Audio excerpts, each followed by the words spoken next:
Bismillahirrahmanirrahim. Assalamualaikum warahmatullahi wabarakatuh. Alhamdulillahi alamin wassalatu wassalam ala asyrafil anbiya'i wal mursalin sayyidina Muhammadin wa ala alihi wa ashabihi ajmain amma ba'd. Bersyukur kepada Allah dan berselawat kepada Nabi. Allahumma shalli ala sayyidina Muhammad wa ala sayyidina. Pertama, saya ucapkan terima kasih kepada Bapak Prof. Dr. Abdul Majid MAG yang telah memberikan saya kesempatan untuk melakukan presentasi mengenai materi eksistensi pendidikan sepanjang hayat. Langsung saja pendahuluan. Pendidikan sepanjang hayat penting untuk membangun masyarakat belajar yang berkelanjutan. Di sisi lain, sekolah berperan dalam membentuk sikap dan nilai peserta didik, serta mendeteksi motivasi dan kesulitan belajar sejak dini. Modernisasi dan kehidupan yang cepat menuntut manusia terus belajar agar tetap relevan dan adaptif.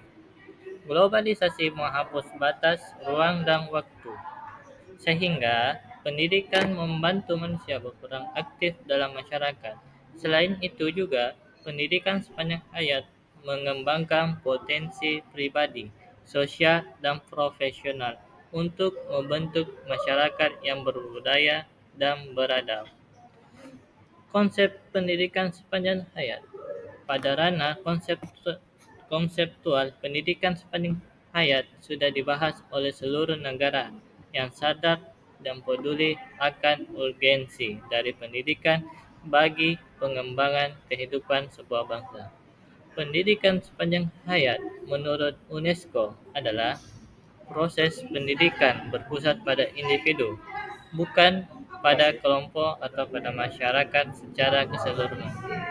Tujuan yang ingin dicapai adalah bahwa individu harus ditetapkan secara psikologis sedini mungkin dalam kehidupan dalam metode yang mendorong. Dimensi belajar.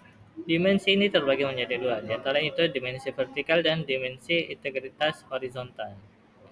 Dimensi vertikal mengacu pada gagasan bahwa pendidikan harus terjadi sepanjang hidup seseorang, seperti halnya pendidikan formal seperti pemberian sekolah, pengguruan tinggi, universitas, dan pengaturan yang serupa.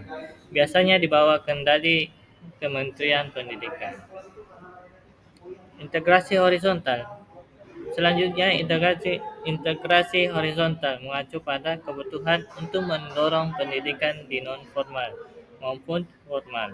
Non-formal, out of sekolah, pendidikan seperti pusat-pusat komunitas, masjid, penjara, tempat kerja, dan lain-lain sebagainya. Adapun tujuannya, tujuan pendidikan sepanjang hayat adalah untuk mengembangkan potensi manusia secara optimal. Selain itu, pendidikan sepanjang hayat juga bertujuan untuk menyelaraskan antara pendidikan wajib belajar dengan proses pengembangan kepribadian manusia yang bersifat berubah-ubah. Dan implikasi pendidikan sepanjang hayat.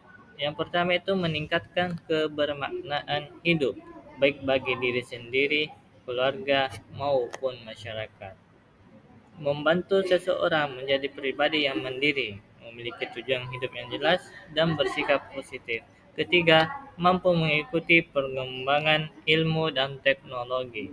Nah, yang keempat, meningkatkan keterampilan untuk bersaing di pasar kerja.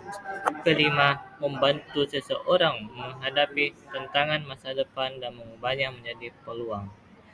Keenam, membantu seseorang menghasilkan ilmu dan pemikiran yang baru.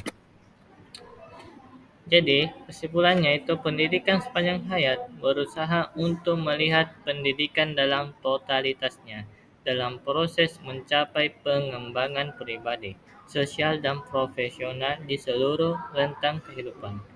Pendidikan untuk semua adalah hak semua orang tanpa terkecuali. Hal ini sesuai dengan memorandum maupun kesempatan pada menjunjung tinggi hak asasi. Pendidikan kemanusiaan adalah humanisme bagi kehidupan bangsa yang berbudaya dan beradab, serta pro terhadap semua pihak, sesuai dengan yang selalu didengungkan dalam deklarasi kemanusiaan bahwa pendidikan adalah hak segala bangsa. Mungkin hanya ini yang bisa saya sampaikan. Cukup sekian dan terima kasih. Wassalamualaikum warahmatullahi wabarakatuh.